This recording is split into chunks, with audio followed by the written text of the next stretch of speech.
A society which in 1964 has more subtle, deceptive, deceitful methods to make the rest of the world think that it's cleaning up its house, while at the same time the same things are happening to us in 1964 that happened in 1954, 1924, and in 1984.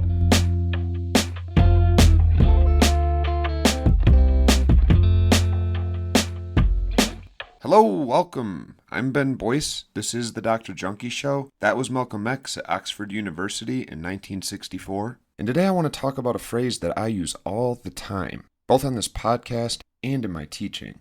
Systems, not people. This concept often strikes listeners as confusing, especially when I use it to describe high-profile cases, like the Derek Chauvin trial or Breonna Taylor's case. When I say systems, not people, I'm not letting anyone off the hook for bad behavior. That's not the point at all. What I mean is that looking at the larger system always provides a better understanding of what's going on. It always gives one a better way to avoid problems that might otherwise arise unexpectedly in the future. To grab just one example, consider thread, the stuff you mend your torn pants with. Let's say you have a bunch of thread-making machines inside a thread-making factory, and that you're watching the production process whereby raw materials are turned into consumer goods, in this case, sewing thread. You can imagine the value of a quality control system whereby each bin full of thread might be checked before it's sent out, since this particular factory is so large and fast that a lot can go wrong very quickly, sometimes without anybody noticing. So you check each batch before you mail it out to customers because the system is built in such a way that you would be foolish not to do so. It's deliberately designed to move so fast that in just a few minutes, entire boxes of bad product might otherwise be shipped out to consumers. Things work great until one day, you spot a bad box in an outgoing shipment, just in time to avoid sending it to a customer. No worries, a machine this large is sure to make a mistake every so often. That's why quality control measures exist. So far, so good. But now imagine a few minutes go by and you notice another bad box, and then another. It's great luck that you were observant enough to swap those out too, but then another pops up, and another. You have a choice, and it should be pretty obvious already. You can keep throwing out loads of defective final products and ignoring the real issue, or you can shut down the system and go figure out what the heck is going on. It might be that something is sitting near the assembly line, smushing a passing box every so often. Or maybe the cardboard shipment you got last week was no good, but it got loaded into the machine anyway. Or perhaps an engineer designed the system in such a way that some of the boxes are getting smushed as they pass underneath another component. Any number of things might be going on and causing the issue, both inside your factory and at other factories, which produce the raw materials you use to make your final product. The obvious way to fix the issue is to take a systems perspective and try to stop it from happening in the future. Or you can just keep throwing out perfectly good product, waiting for the next predictable bad apple to pop out. And if you really want to keep things interesting, you can feign surprise every time a new defective product shows up. That's what we tend to do in the United States. We act surprised every time the system turns out a bad situation or a bad cop, and we get to work weeding out those individual bad apples, seldom looking to the system in charge of producing social order. All systems have three basic components: input, output, and waste. The input is the raw material required to produce whatever it is that we want to produce.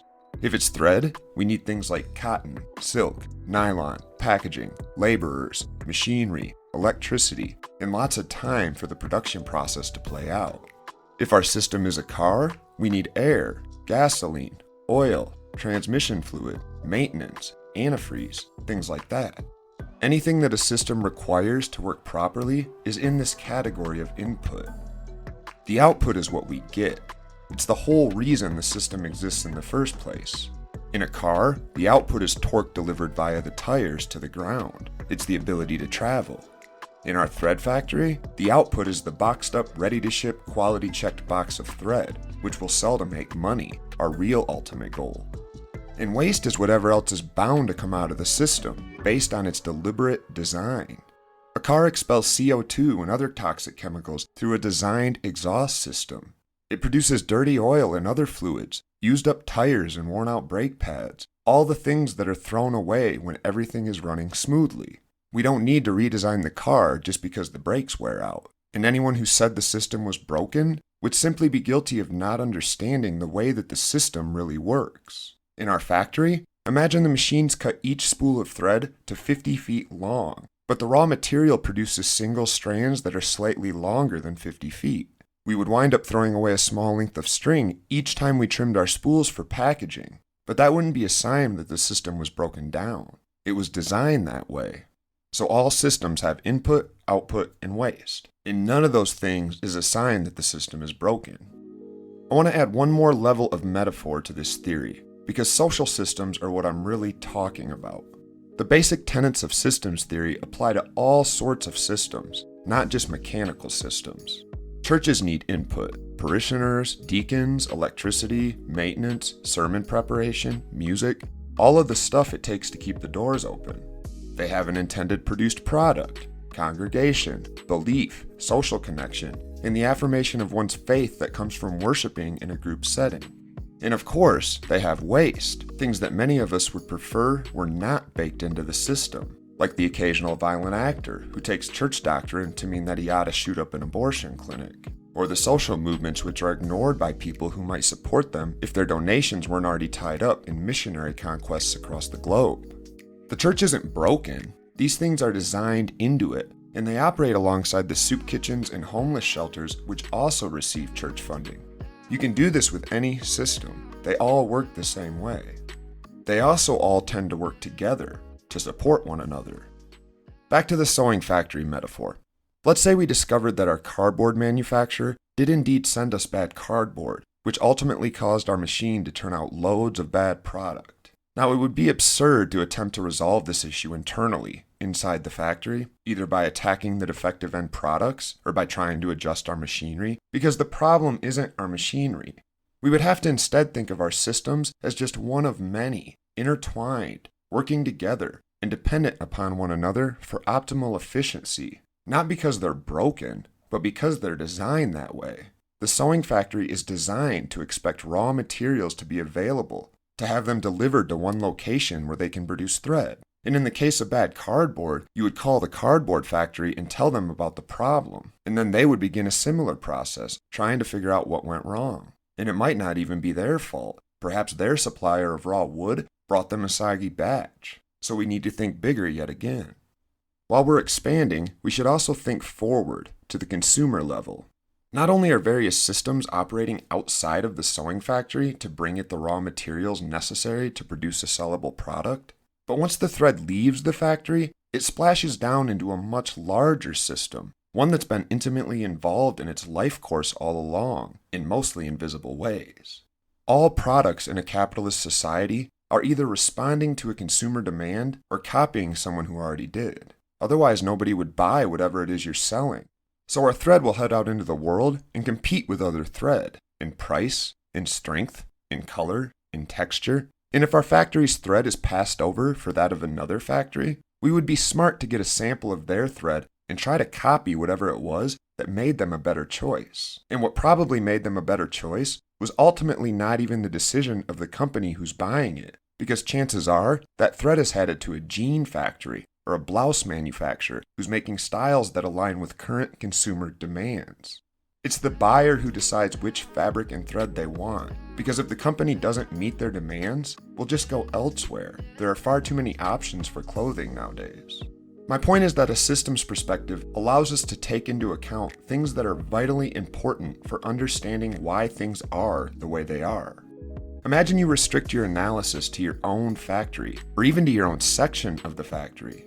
You'd be missing out on understanding a ton of reasons why the factory operates the way it does. And you'll definitely miss the reasons why what appear to be errors are showing up over and over.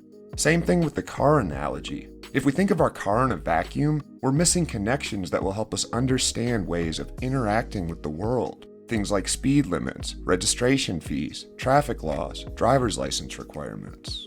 A car is a complicated system, but it only works in relationship to other systems. The appearance might be that the interstate highway system is a seamless pathway across the country, but it only works with the same sorts of connections to local industry, local labor, systems of government, planners, engineers, law enforcement, politicians. And all of these connections sort of just disappear when everything's running smoothly. We hardly see them at all until things go wrong, and then we don't really want to see them. The analogy applies to law enforcement, which is where I'm ultimately headed with this train of thought. As much as we want to reduce cases of police misconduct or violence against communities of color without looking at the system, we won't ever stop these errors, these alleged defects in the social system and its subsystem, law enforcement, until we address the reasons they exist in the first place. Our culturally trained minds see George Floyd or Michael Brown or Eric Garner or Philando Castile or the literally hundreds of other black men needlessly killed or beaten by law enforcement officers every year, and we want to blame the cops, fire them, replace them with different cops who we assume will not do the same thing. And luckily, most cops don't wind up fired for misconduct or sent to prison for abuse or murder. But it isn't because they're all better cops than Derek Chauvin. It's because the stars align, and they never find themselves in the same situation as Derek Chauvin. Now, to be sure, not all cops would have kneeled on somebody's back for 9.5 minutes, killing him as a crowd looked on. But most of them would have used some other form of violence to force compliance. Hog-tying, stuffing him into the back of the car, taser, pepper spray. There are plenty of options for officers to deal with difficult suspects. I'm not saying that bad police officers shouldn't be punished, and I'm not saying that smushed boxes shouldn't be removed from shipments before they're sent out. We should keep our quality control in place, because both are manufactured in an engineered system which was designed to mass produce a desired end product. In both cases, we do ourselves no favors if we restrict our analysis to just the defective product without trying to figure out why it's defective, or if it even is. Maybe our defective end product is the result of a designed-in mechanism, which means it isn't an end product at all, but that it's waste. And if that's the case, and it is, then we're in luck, because that means we can redesign the machine to get rid of most of these defects. If something is too toxic for it to be released into the environment, then we can design it out of cars, as we've done over and over. Same with any system. Instead of pretending that context doesn't matter and that police officers effectively fall out of the sky seconds before these fatal encounters we continue to see over and over, we can back up with a systems perspective and look at the input, the product, and the waste. Departments hire police officers who apply for specific jobs, and those jobs have titles, duties, and salaries. Departments require those officers to go through some specific trainings, and not others. Some traits which might be problematic and undesirable in a different field, like medical patient care or suicide hotline operator, are valued in candidates for police officers. But don't forget, just like the sewing factory, we have to look forward along with our backward to really understand why that is. The news puts out rubbish day after day, focusing on the goriest and most scandalous parts of a story while ignoring what might actually qualify as news. But that machine isn't broken either, because the news machine isn't designed to deliver news. It's designed to deliver profits into the pockets of private business owners by selling consumers a product, entertaining news. They give us what we want, but the temptation is to blame them for providing a product which we demand. If they didn't give it to us, we'd just change the channel. The system is designed to incentivize their bad behavior, then to disappear when we go looking for someone to blame, so we blame the news, even though we know it's the consumer who's buying the end product, and it's the system which ensures it exists at all. With the police, it's the public's acceptance of terrible behavior or violent tactics which allow departments to continue hiring people who are likely to get in trouble later on. We've been watching so-called reality TV for half a century in this country, and we've glamorized and heroized armored vehicles full of armored law enforcement officers blowing down doors and shooting up dope houses. And we've been largely okay with it. We've even valorized it. Tupac once said, I think gangs can be positive. It just has to be organized, and it has to steer away from being self-destructive to being self-productive. I think this country was built on gangs. You know, I think this country still is run on gangs. Republicans, Democrats, the police department, the FBI, the CIA, those are gangs. You know what I mean? The correctional officers. I had a correctional officer tell me straight up, we the biggest gang in New York State. Straight up. This whole country is built on gangs. And he was right.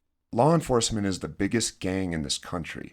That doesn't have to be a bad thing, but so far we've all made sure it remains a pretty bad thing by refusing to talk about it, by getting ornery when someone says it out loud, and by suspending accountability when it comes to the war on drugs, as if that's what should give officers of the state permission to do their worst. We can do better, and it's pretty obvious that ending the war on drugs is a huge part of that process. But we have to know that the people who have been elevated to a position of cultural hero will fight for their jobs every bit as hard as they fight for their reputations as heroes. Sadly, both are going to disappear in the next few decades, like it or not. So when we say systems, not people, we aren't suggesting people shouldn't be held accountable. We're actually suggesting that they shouldn't be put into positions where they will do whatever it is that they do, the thing that they end up being held accountable for. The idea of defunding the police is a good one, as Denver's already shown in the first 6 months of its pilot program to divert funding from police officers to mental health care providers. And so far, these unarmed employees have been sent to 750 calls, which would have otherwise been responded to by police officers. And so far, no arrests, no charges of abuse, and not a single person has been shot. We can design a system where armed officers of the law exist, but where they don't show up to situations which are only made more volatile by the presence of a gun. We can end the war on drugs and offer early retirement to the faithful warriors who we don't need anymore. We can send home the people languishing in prison for drug convictions and retire their captors as well. And it's probably easy to see how, moving forward, this gives us a heck of a new design project, building the post-prison industrial complex society. We've got a lot of work to do to take care of these people that are going to be released from jobs in prison. So let's get to work. Love yourselves and the addicted people in your life. I'm Ben Boyce.